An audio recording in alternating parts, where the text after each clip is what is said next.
Hello, everyone. This is Self Love You. Today, I have an audio recording talking about prover mode and getting approval from others and just the whole role of trying to prove yourself to other people in communication, in relationship, and in the dynamic of conversation. And I have a couple of notes on this prover mode, is what I call it. I'm coining that. I don't know if anybody's made it up before, but I'm going to coin it now if they haven't. Prover mode. This is a role that you play. I believe that it is an aspect of codependency, and I believe that it is birthed if you have had a childhood, it's like people pleaser mode. It's like wanting the approval from others. It's an absence of a sense of self, and it's where you try to prove that you are right to the person you're talking to or the person that you're in a relationship with. As I dig deeper into this concept, I've realized that it is a product of codependency. And when I talk about codependency, really codependency at its root is when you are using another person, someone who's outside of yourself, as a part of yourself. Okay, this is deep. As a part of yourself, as a self object. So it's almost like you have this itch that you need to scratch, but you can't scratch it unless you get someone outside of yourself to agree, okay, or get someone else outside of yourself to approve of what you're saying. Using an outsider as a self object, that is what codependency is. Codependency is not being independent.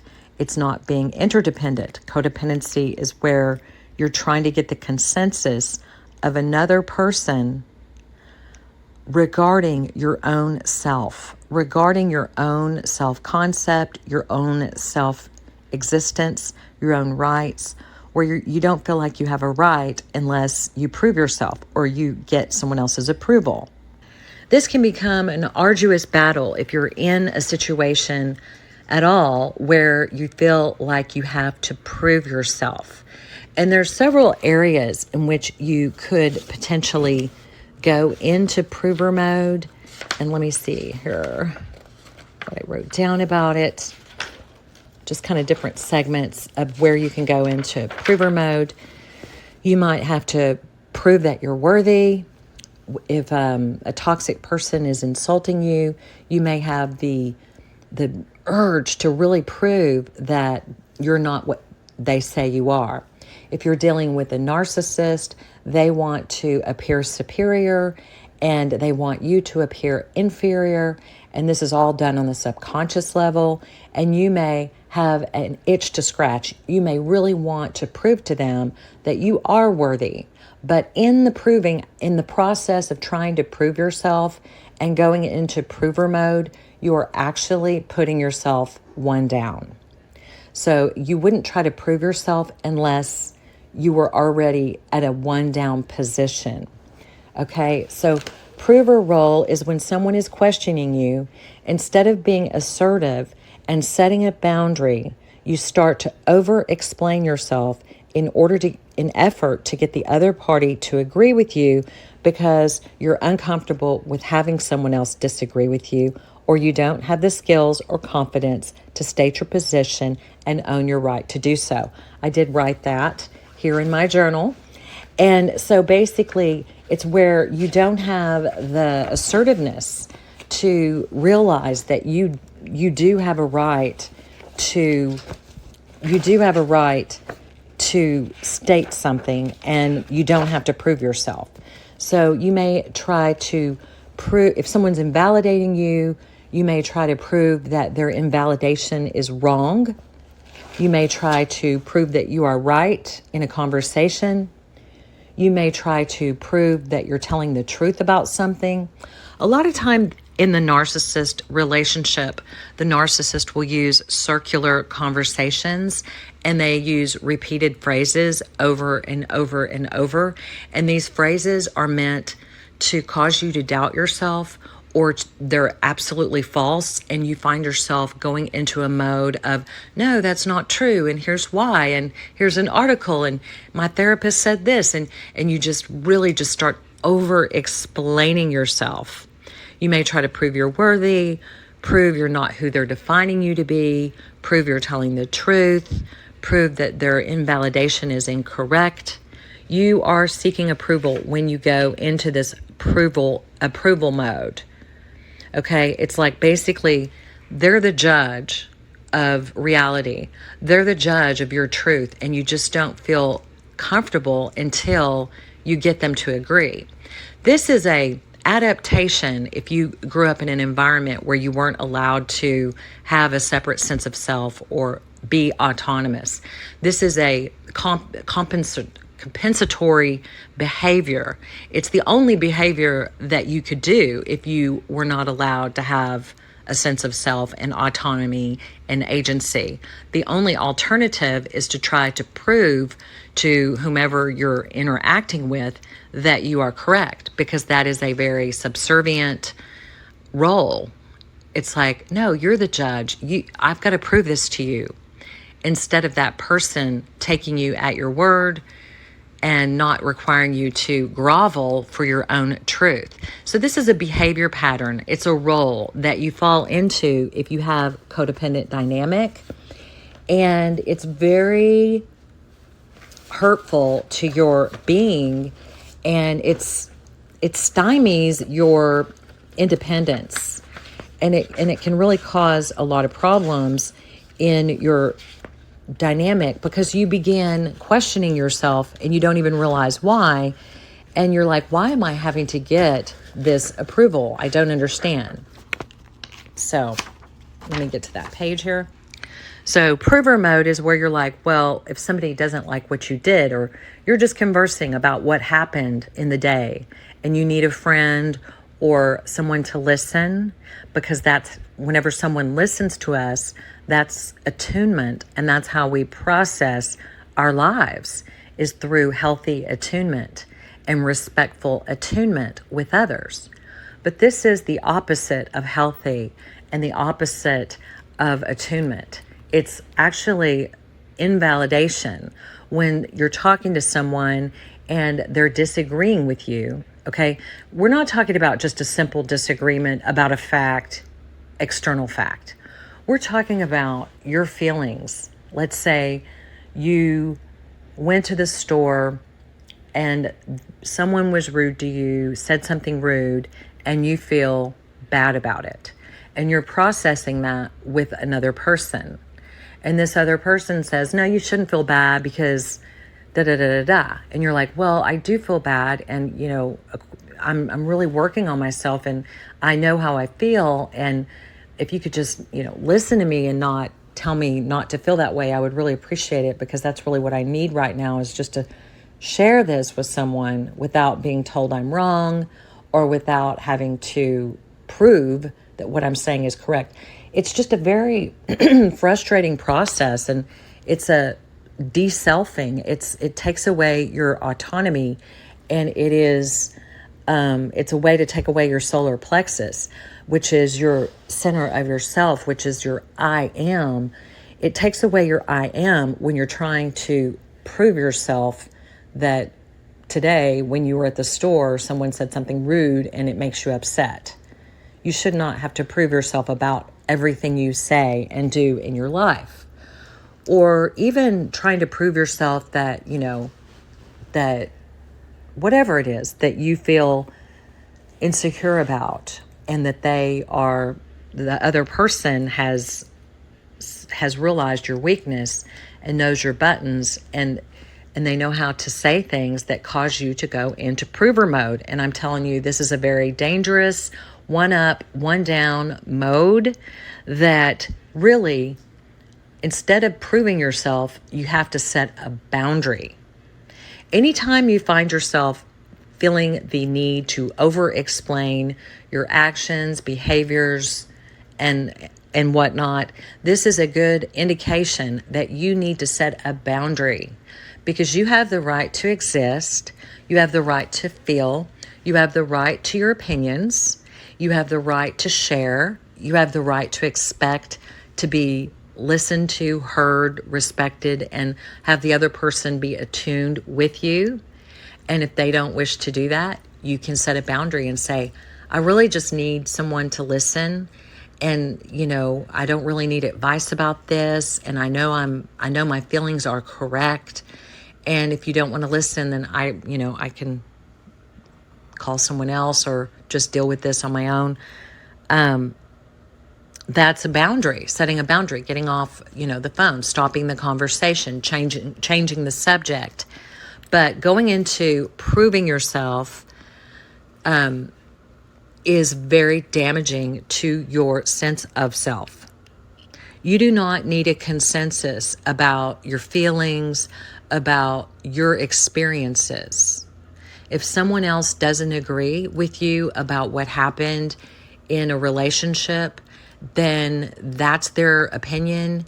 And it's kind of a tricky situation because not everybody has to agree with you all the time. I'm not saying that. I am saying that everybody needs to respect you. So it's one thing if someone disagrees. Okay, you can disagree with what happened to me. But really, if you're processing with someone, disagreeing is just not the place to do that. There's a time and a place for everything, and putting you into prover mode is not one of them. Someone who's toxic will plant seeds of self-doubt, insult you, make little digs to put you into this automatic prover mode. And whenever you are proving yourself, who are you proving yourself to? You don't really need to prove yourself to yourself. You're proving yourself to someone who you feel is superior to you, even if it's a subconscious experience. So the remedy to automatically going into prover mode is becoming aware that you're trying to get the approval of someone else on something that you don't need their approval for. Becoming aware. Awareness is your first line of defense. Becoming aware, making the subconscious conscious, the unconscious conscious. Becoming aware that whatever you're doing in trying to prove yourself or explain yourself to this person, and you probably have done it more than once with the same person, is just not getting you anywhere. And it's frustrating, and it's really a battle for your own approval. Okay, if you really look into it deeply, you will see that it's not their approval that you need. It's not their validation that you need. Why? Because you're an adult and you do not need external validation. Your validation comes from within.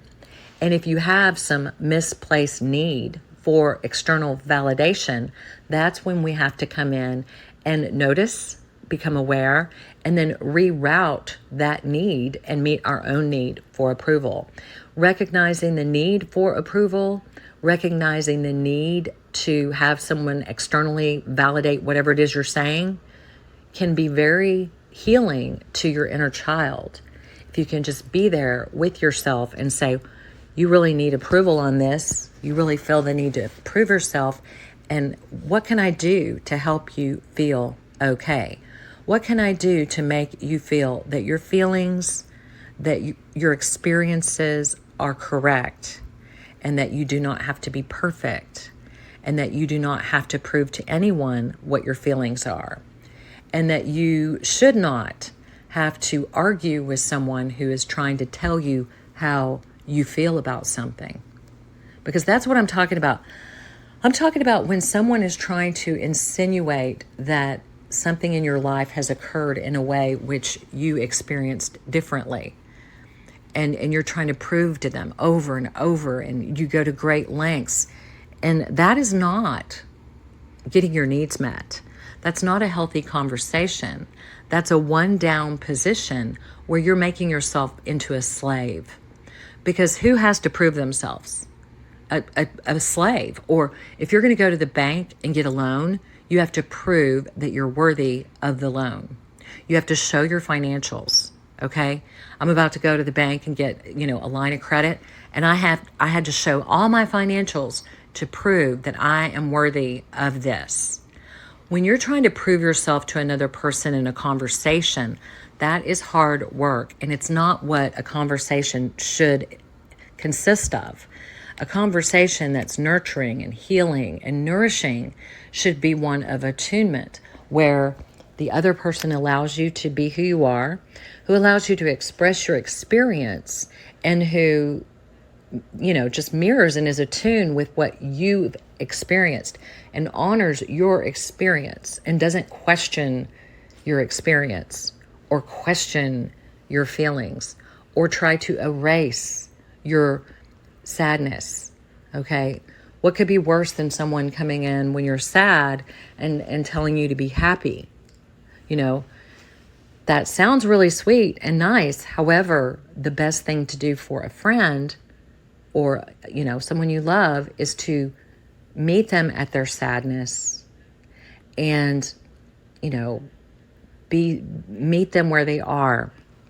And that's the best thing to do.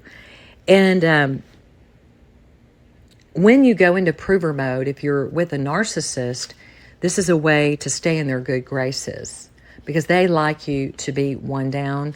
And if you're trying to maneuver a relationship with a narcissist, then trying to prove yourself is exactly where they want you to be because they love it when you don't realize that you're one downing yourself. And they love that. That gives them a great kick because if you're proving yourself and trying to explain yourself over and over, blah, blah, blah, blah, blah, blah, blah, they love this. This is such a weakness. It shows such a boundary violation. It shows that you're violating your own boundaries, that you're not setting a line, that you're not even setting a boundary, and you're just allowing them to get inside your head. Okay? So let's see.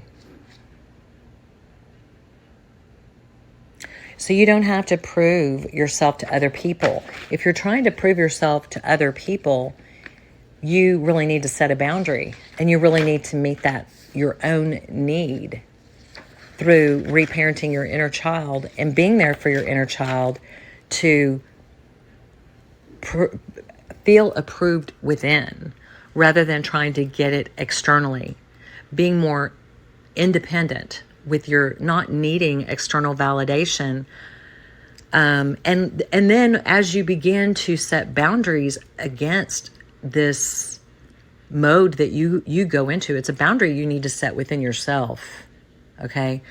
Once you set this boundary, once you draw this line in the sand and say, I'm not explaining myself. Okay. Then you're going to experience interactions that are more soothing and nurturing. So you're going to draw to yourself more respectful communications, not necessarily from the same people, but you will find it because, nature abhors a vacuum. I don't know where that came from, but you're just going to automatically draw the right things to you when you turn away from the wrong things. So when I say that, it's you just have to be someone. Not having to explain yourself is a term that is, certain people need to explain themselves. If they are lying, cheating, if they're doing things that are wrong, then they need to explain themselves. But you're a person who's listening to my channel and likely have issues with self-love and self-confidence and assertiveness. And so you are not a liar cheater, okay? Hopefully, if you are, you might need to explain yourself to the court or, to someone. But I'm just talking about every day feeling wrong, feeling like you just have to constantly prove that you're valuable, prove that you're good enough, prove that you're right. Or if you have someone constantly repeating a phrase, I want to do another audio on how the narcissist uses repeat phrases. But if someone's constantly repeating a phrase, and every time they repeat that phrase, you go into this mode that says, no, I'm not. No, I didn't. No, that's not right. And you know in your heart that it is completely false. It's like out of left field, and it's absolutely incorrect. but you're always responding the same way to their same language patterns that's manipulative and putting you one down. So whenever you're in prover mode, it's a coping mechanism. It's a codependent type of defense. You're trying to mold or shape the way someone else sees you. When the truth is that other people are only seeing projections of themselves. So especially someone who is manipulative, they are trying to project onto you their negative worthlessness that they don't want to see. So they want you to be worthless. They want you to feel the worthless feelings.